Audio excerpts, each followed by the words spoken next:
প্রতিদিন রাতে আয়রা আকাশের দিকে তাকিয়ে থাকত। একদিন সে চাঁদের জন্য একটা চিঠি লিখল। চিঠিটা বালিশের নিচে রেখে সে ঘুমিয়ে পড়ল। সকালে ঘুম থেকে উঠে সে অবাক হয়ে গেল। ওয়াও, এটা কি? এটা অবিশ্বাস্য। সে দেখলো তার বালিশের পাশে একটা পালক। সে হাতে নিল আর হাসতে লাগলো। সে অবাক হয়ে পালকটি নিয়ে জানলার কাছে আসলো, দেখলো। সে মনে মনে ভাবতে লাগলো, চাঁদিকে আমাকে পাঠিয়েছে। Hi there! Wee! Look at me twirl!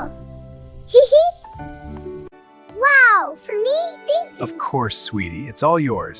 Yay! It's so big! Wow! Chocolate! I got this just for you. Can I have some? Of course! Let's share!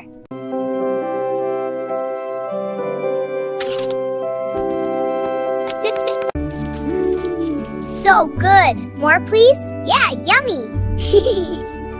Hi, আমি সারা। আমি গ্রামে থাকি। আমার গ্রামটা কি সুন্দর না? চলো ঘুরে দেখি। যখনই বিদ্যুতের আওয়াজ হয় তখন আমি খুব ভয় পাই। মাকে শক্ত করে জড়িয়ে ধরি। কাল বৃষ্টি পড়েছিল, রাস্তাটা একটু ভেজা। আমি এখন বাসায় ফেরার সময় রাস্তাটা ভেজা, মেঘটাও কালো, মনে হয় বৃষ্টি হবে। দেখছি আমার বান্ধবী কান্না করছে। কান্না করো না, চলো আমরা একসাথে বাসায় ফিরি। আনন্দের সাথে আমরা বাসায় ফিরলাম। টাটা। প্রতিদিন রাতে আয়রা আকাশের দিকে তাকিয়ে থাকতো। Hello, Mr. Moon. You look so pretty tonight.